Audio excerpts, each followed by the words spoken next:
Hello kabayan! Welcome sa ating channel. Kamusta po kayo? At kung ngayon mo lang ako napanood, please click mo na po yung subscribe button and bell notification button para updated ka sa mga next videos na i-upload ko. Thank you so much! So, mag-login po tayo sa ating Maya account. Once na fill up mo na itong password and then click mo lang itong login para mag-continue na tayo sa ating dashboard. So, ayan po, nandito na tayo sa ating Maya dashboard at tayo nga ay magka-cash in for free. So, select lang natin itong cash in na yan. So, click mo yan. And then, makikita natin dito, merong mga options kung papaano tayo makapag-cash in. Merong via padala agents, bank account, debit or credit card. And ito yung mga partners. So, BPI, Union Bank, RCBC, Ministop, Alphamart, Family Mart, yan, marami. May nakalagay siya na no fees. So, ayan. So, pipiliin natin yung walang cash in fee. So, marami pa siya. So, scroll nyo lang po, i-check nyo na lang po kung saan nyo gustong mag-cash in. So, ang gagawin ko is cash in via Union Bank kasi no fees nga dito sa Union Bank.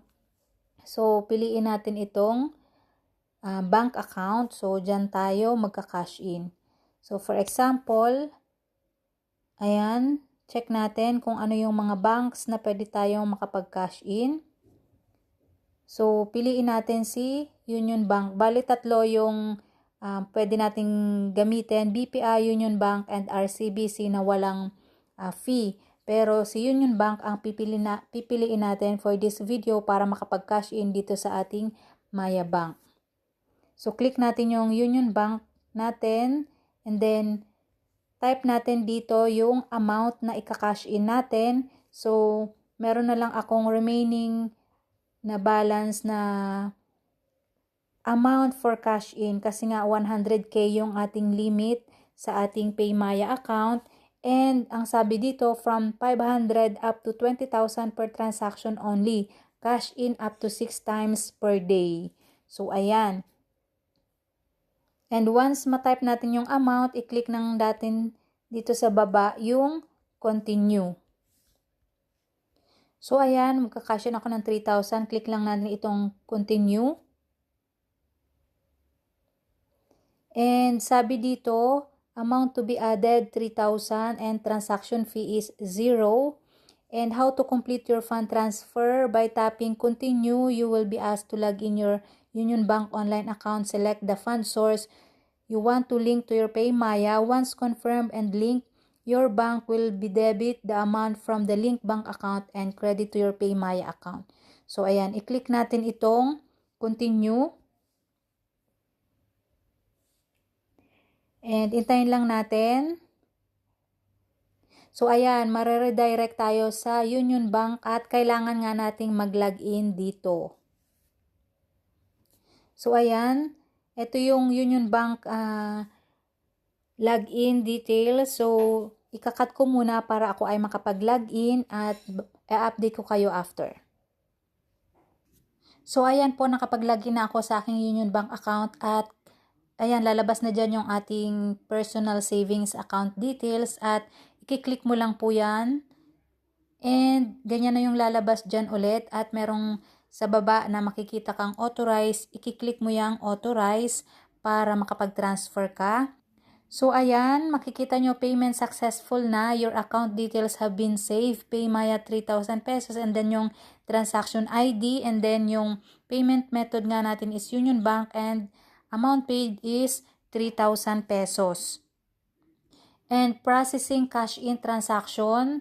So, nasa processing pa lang siya, 3,000. And then yun, makikita nyo nga, 0 yung transaction fee.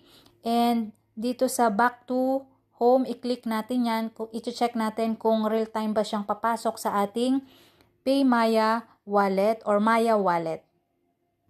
So, ayan, nandito na ulit tayo sa ating dashboard at i-check natin yung balance.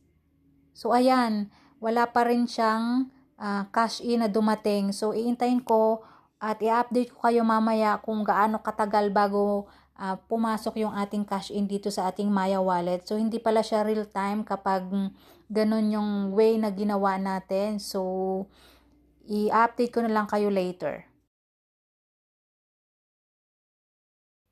So, ito po yung ating updates. Ayan, pumasok na yung kinash in nating 3,000 pesos. Kung magka-cash in kayo via Union Bank, ay gamitin nyo po yung InstaPay. So, from Union Bank and then transfer nyo sa PayMaya. So, kapag dito kayo sa PayMaya magka-cash in at magla-login, so 2 days pa siya. So, hindi siya real time.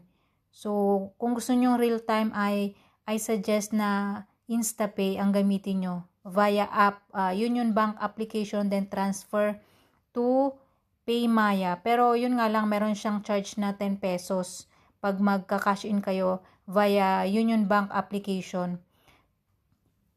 Pero dito, free siya, walang charge. Kaya nga lang, kapag nagmamadali kayo, hindi pwede kasi after 2 days pa siyang papasok sa inyong PayMaya account. So, ito yung ating transaction history. So, May 17 ko siya kinash in. So, ngayon lang siya pumasok, May 19. So, ayun, okay naman siya. Pumasok naman sa ating account, kaya lang matagal nga. Medyo 2 days is masyadong matagal. So, ayun.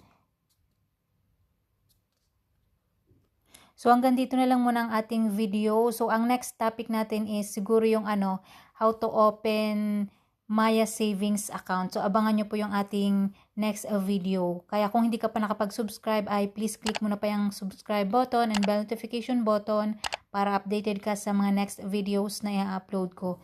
Thank you so much. Bye-bye.